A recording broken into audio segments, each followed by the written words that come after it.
नमस्कार दोस्तों, मैं अन्नू यादव। आज के इस वीडियो में मैं आपके लिए एक छोटी सी कहानी लेकर आई हूँ। ये कहानी है गरीब परिवार का जो गांव में रहता था। छोटा सा परिवार, 3 लोगों का, पति पत्नी और छोटी बच्ची आर्थिक तंगी से जूझ रहे थे। पति की कहीं नौकरी नहीं लग पा रही थी। वे व्यक्ति बहुत परेशान था, कहीं जॉब मिल जाए। उसकी छोटी बच्ची पूछा करती थी, पापा हमारे घर में सब कुछ ठीक कब होगा। वे अपने दोस्तों को देखती थी, सहेलियों को देखती थी, उनके घरों में सब कुछ ठीक थी। इनके घर में रोज़ परेशानी रहती थी। रोज़ जूझते थे कि कल का खाना कहाँ से आएगा।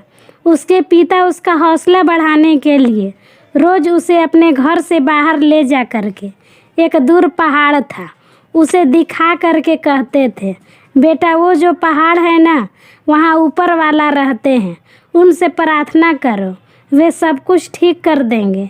वे छोटी बच्ची रोज़ प्रार्थना भी करती थी। रोज़ वे ऊपर वाले से दुआ मांगती थी कि पापा की नौकरी लग जाए।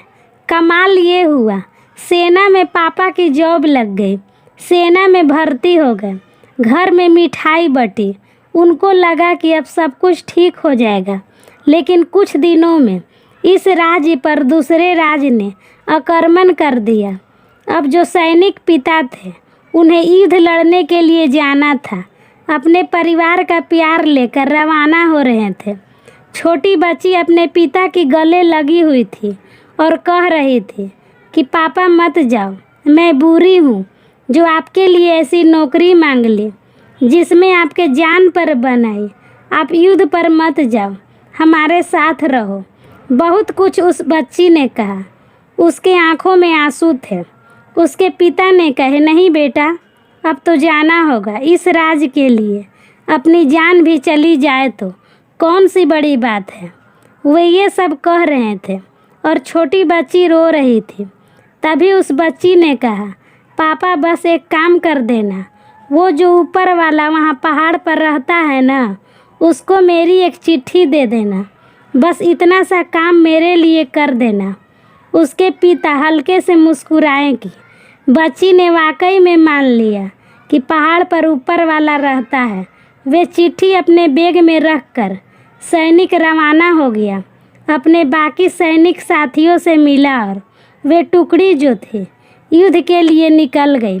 पहाड़ पर चढ़ रहे थे। मालूम था कि आगे सरहद आ जाएगी, इसके बाद तो हमारा देश ही ख़त्म हो जाएगा। एक आखिरी पोस्ट ऑफिस था, वहाँ जो लेटर बॉक्स होता है उसमें जा कर के सैनिक पिता उसमें चिट्ठी डाली और चिट्ठी डालने से पहले उसमें लिख दिया अपने हाथ से, बेटा माफ़ करना, यहाँ कोई ऊपर वाला नहीं रहता है। मैं तो तुम्हारा हौसला बढ़ा रहा था। उसे लगा कि ये चिट्ठी वापस अपने घर भेज देता हूँ, बच्ची को मिल जाएगी और बच्ची समझ जाएगी कि पापा झूठ बोल रहे थे। थोड़ा सा गुस्सा होगी, लेकिन क्या होगा, मैं तो जा रहा हूँ उस युद्ध में। पता नहीं जान बचेगी या नहीं बचेगी। भीषण युद्ध हुआ।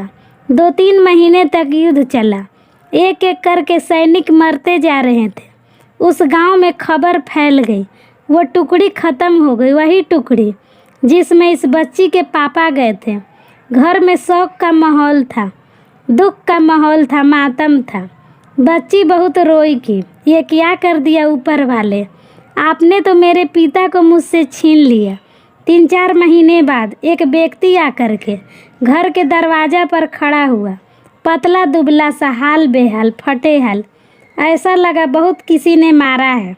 बच्ची पहचान गई, दौड़ करके गई और पापा के गले लग गई। बोली, पापा आप तो वापस आ गए। इसके सैनिक पिता को सामने वाली जो सेना थी वे बंदी बना करके ले गई थी, जिंदा पकड़ करके ले गई थी। बहुत मारा था। जैसे तैसे वे व्यक्ति अपना जान बचा करके भागा और घर वापस आया। पिता, उसकी पुत्री, ये बाप बेटी का मिलन हो ही रहा था कि तभी एक तीसरा व्यक्ति आया जो कि डाकिया था। आते ही बोला, माफ़ करना, वहाँ ऊपर पहाड़ पर युद्ध चल रहा था, इसलिए वहाँ से डाक नहीं आ रही थी, चिट्ठियाँ नहीं आ पा रही थी। तभी उसने चिट्ठी उस व्यक्ति को दी वही चिट्ठी थी जो उस व्यक्ति ने अपने घर के लिए वहाँ से भेजी थी, जिस पर लिखा था, बेटा माफ़ करना, ऊपर वाला नहीं होता। मैं तो तुमसे हौसला बढ़ाने के लिए बातें कहता था। वो व्यक्ति उस वक्त रो रहा था, उसके आंखों में आंसू थे। अपनी बच्ची से इतने दिनों के बाद मिल रहा था।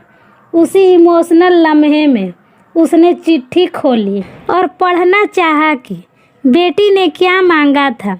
जब चिट्ठी खोली तो उसमें बच्ची ने लिख करके भेजा था, हे ऊपर वाले, मेरे पिता को युद्ध से वापस सही सलामत भेज देना। वही सही सलामत व्यक्ति वहाँ घर पर खड़ा था, अपनी बेटी से मिल रहा था। उसके आंखों से आंसू रुके नहीं। छोटी सी कहानी है, लेकिन हमें सिखाती है, अगर ज़िंदगी में विश्वास है तो आपकी दुआ कबूल होगी। वे ऊपर वाला आपकी भी सुनेगा। अगर आपने दिल से कुछ मांगा है तो वो आपको ज़रूर से ज़रूर मिलेगा। बस आपके विश्वास में कमी नहीं आनी चाहिए, श्रद्धा में कमी नहीं आना चाहिए, क्योंकि ऊपर वाला सिर्फ और सिर्फ भाव का भूखा है। अगर आपके भाव सच्चे हैं तो आप जो चाहेंगे वो आपको मिल कर रहेगा, चाहे उसके लिए कितना भी वक्त लग जाए। वीडियो अच्छी लगी हो तो चैनल को लाइक और सब्सक्राइब करना ना भूलें। वीडियो देखने के लिए धन्यवाद देती हूँ। खुश रहिए, मस्त रहिए, आपका दिन शुभ हो।